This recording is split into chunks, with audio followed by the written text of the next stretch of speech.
Hello, friends. Let us talk about coal mining in Nigeria. Because clean and renewable energy is the name of the game in today's energy markets, coal has acquired a rather dirty reputation. But it was not always so. When the British discovered coal deposits in colonial Nigeria, there was excitement about its potential to fulfill local energy demands and also supply and export markets. This was early in the 20th century when efforts at industrialization were ongoing, such as the railway line stretching inland from the coast. I have a video about the first railway in Nigeria on the channel, and you can find a link to it in the description. In this video, I'd like to share some interesting history about coal mining in colonial Nigeria. So let's jump right in. In a series of mineral surveys conducted between 1903 and 1913, officials of the Imperial Institute established that significant quantities of coal could be found in Nigeria, though of varying quality. First, in 1903, they reported findings of brown coal, which is also called lignite, around Asaba and Nnewi. Based on its properties, Nigerian lignite was considered to be of good quality that could be used to power river steamers as well as for illumination and gas production.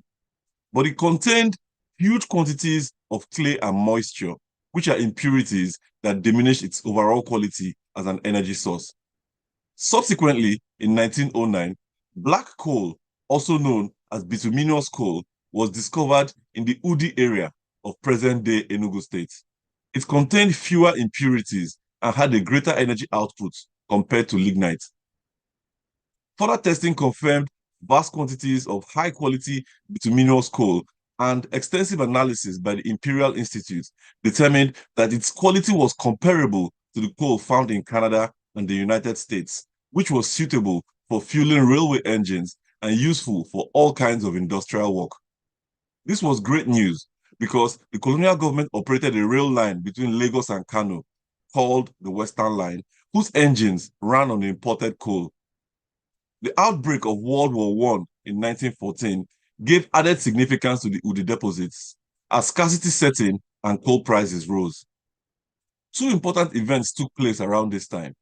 In 1913, the government had commenced construction of an eastern railway line starting from the natural harbor at Port Harcourt and intended to connect with the Western Line near Zaria. The second thing of note was that coal mining started at Udi in 1914.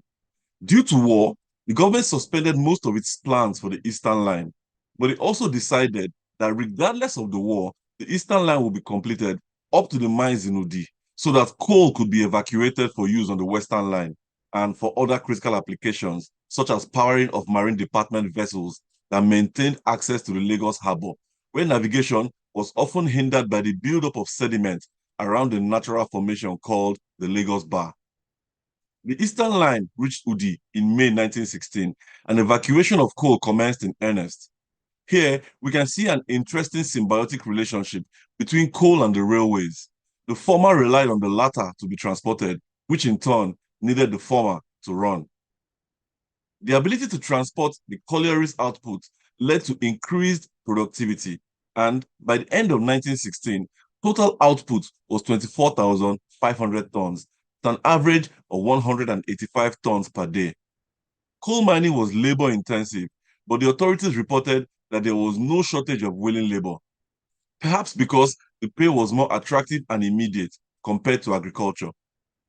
As of December 1916, 500 hewers were employed underground at the rate of 1 shilling per ton, while 287 laborers worked on the surface for 6 pence a day.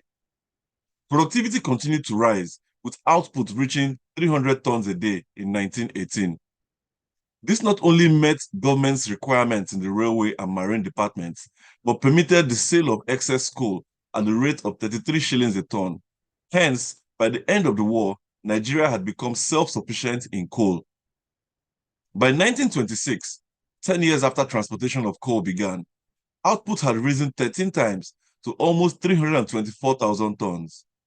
Two separate mines were now in operation, one in Udi and the other at Iva Valley. Operations were mechanized to a degree, with steam-powered and electric haulage systems to lift the coal, steam-driven fans for ventilation, and electric pumps to evacuate underground water. Outside the mines, investments were also made to facilitate the transport of coal. In August 1929, for instance, a conveyor belt was installed at the Port Harcourt Wharf to expedite loading of coal that will be shipped to Lagos, Calabar, Forcados, and Victoria in present-day Cameroon. Other developments included the confirmation in 1930 of large coal deposits in Ida and Idoma divisions, respectively in Kogi and Benue states of today. For the first 20 years, the main consumers of Nigerian coal were the railway and marine departments, and for export, principally the Gold Coast. In 1936, the government reported that coal was also being used for power generation.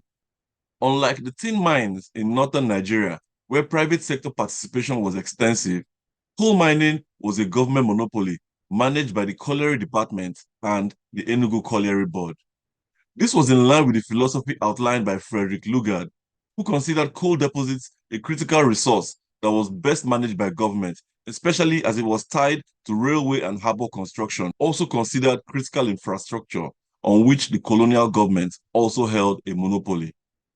Coal production rose steadily through the 1930s, peaking at a total of 363,000 tons in 1937 at an average of 1,700 tons per day.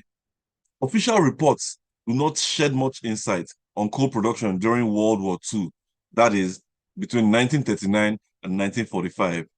But in 1942, mine safety became a priority as the demands of war placed emphasis on maximum production, but also created a shortage of safety inspectors, many of whom were Europeans that had been called to the war front. In 1946, the Safe Mining Regulations of the Mineral Ordnance made provisions that prioritized safety in respect of dangerous machinery and explosives, and ensured special precautions were taken in open cast, alluvial, or underground mining. Breach of these provisions attracted a maximum penalty of £200, or 2 years imprisonment, or both. However, in the post-war era, coal output averaged more than 500,000 tons a year. In November 1949, one of the most important incidents in Nigeria's coal mining history occurred. Due to a dispute with management over certain allowances, coal miners had been on a go-slow strike where production was slowed down to achieve minimum output. With the situation unresolved, they escalated to a sit-down strike where they would show up for work but merely sit down and do nothing. This created a shortage of coal that hampered the railway's ability to provide passenger and cargo services. In the latter case, shipments of groundnuts from Kano to Lagos were particularly affected. The standoff between the government and the miners broke into violence on November 18 at the Iva Valley mine, where a police inspector ordered his officers to fire at the crowd, killing 21 people and injuring many more.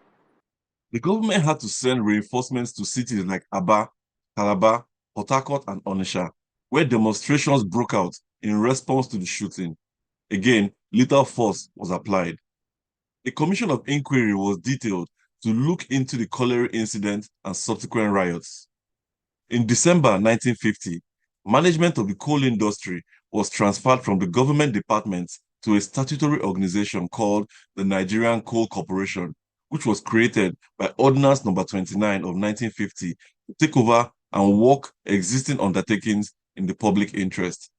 That same year, a similar ordinance with a similar purpose created the Electricity Corporation of Nigeria, ECN, and in 1955, the Nigerian Railway Corporation was created on similar grounds.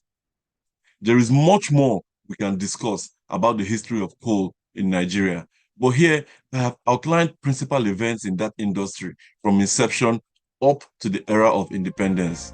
Hopefully, you also caught a glimpse of other aspects of Nigerian history, such as railway and labor history. If you enjoyed this video, please give it a thumbs up and share. Also, hit the subscribe button so you always get notified when there's new content. Thanks for watching.